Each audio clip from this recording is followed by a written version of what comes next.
en crédit Avec pour continuer. plaisir. Merci. Merci à vous, chers collègues. Je cède maintenant la parole au député de Masson.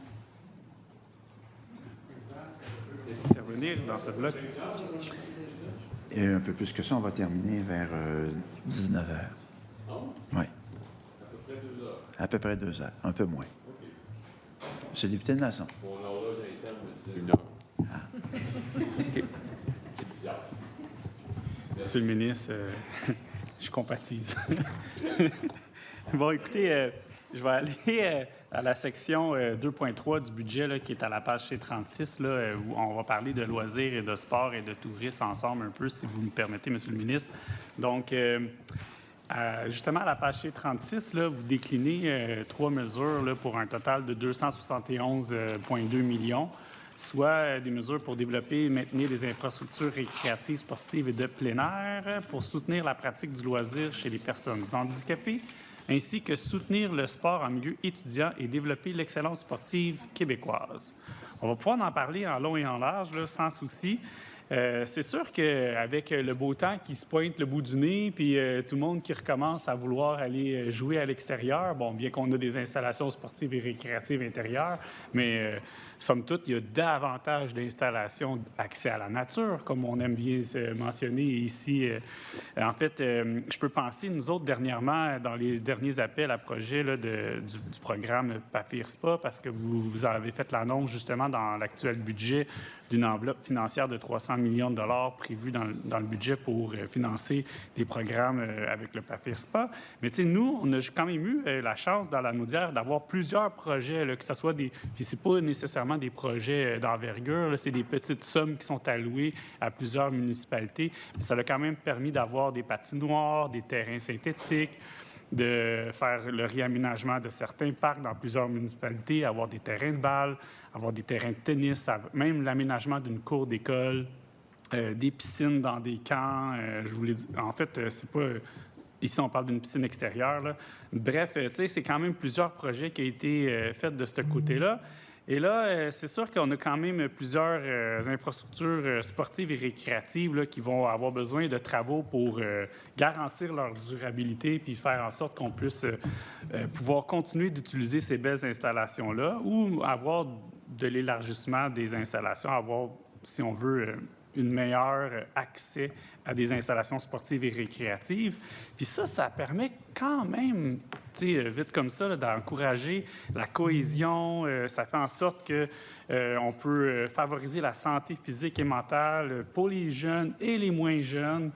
Dans notre côté, je sais, à la ville de Mascouche, dans ma circonscription, on a un groupe de bénévoles qui a parti on a fait ça à la blague, là, le CCM, parce que c'est un club cycliste de Mascouche. Puis là, vu qu'on est quand même des cyclistes aguerris, on regardait la marque de vélo de Canadian Tire, pour ne pas le nommer. Désolé, mais bref, vous me faites des signes, Monsieur le Président, je peux... Oui, vous pouvez continuer. D'accord, pas de problème. Et puis, en fait, c'est quand même un groupe de bénévoles vraiment intéressant parce que ce qu'ils ont fait, c'est qu'ils ont développé un partenariat avec la ville de Mascouche pour justement faire l'entretien des sentiers de vélo qui sont non conventionnels. Donc, c'est du vélo qu'on peut faire, du vélo de montagne à l'année. Et l'hiver aussi, c'est l'entretien des sentiers qui nous permet de faire du vélo avec des pneus surdimensionnés. Donc, en anglais, on dirait un fat bike, mais pour utiliser un terme sans anglicisme, on va dire des pneus surdimensionnés. Et c'est vraiment les jeunes et les moins jeunes qui utilisent ces sentiers-là. Et toute la population les utilise. C'est des sentiers multifonctionnels. À la ville de Terrebonne, je sais qu'on a le corridor de biodiversité qui permettrait de relier toute la ville de Terrebonne d'est en ouest. Et donc, de pouvoir... on a le groupe plein air Terrebonne aussi, justement, qui favorise ces sentiers multifonctionnels-là. Donc, j'aimerais vous dire que c'est les communautés, ils en demandent et ils en redemandent. Et donc, toutes les communautés, vraiment, j'encourage à appliquer au programme PAFIR-SPA qui va permettre d'avoir une meilleure offre de services pour la population. Je vous donnais cet exemple-là parce que moi, je suis un fervent amateur de vélo et donc, on joue avec le vélo. Alors, Monsieur le ministre? Mais attendez, je n'ai même pas posé ma question. Non, mais c'est ça. Parce que je regarde vos signes, puis là, habituellement, je comprends votre signe, mais là, je ne comprenais pas ce que vous vouliez me dire. Bref, qui n'est pas construit encore à D'accord. Sainte-Thérèse, la première version du PAFIR. OK. Mais si vous voulez aller là-dessus, Monsieur le ministre, peut-être juste nous expliquer un peu les grandes lignes du programme EPAFIRSPA, puis après ça, on parlera des autres déclinaisons que vous avez là, au tableau C13 de la page C36. Oui, bien, votre question est extrêmement pertinente parce que c'est un programme normé. Ça veut dire qu'il y a des critères établis de façon précise par le ministère et évidemment approuvés par la ministre, qui font qu'il n'y a aucune intervention politique dans le choix des projets. Et les projets sont donc au mérite. Les meilleurs projets sont choisis. Et ensuite, les enveloppes sont accordées et puis c'est aux communautés à livrer le projet à l'intérieur des enveloppes.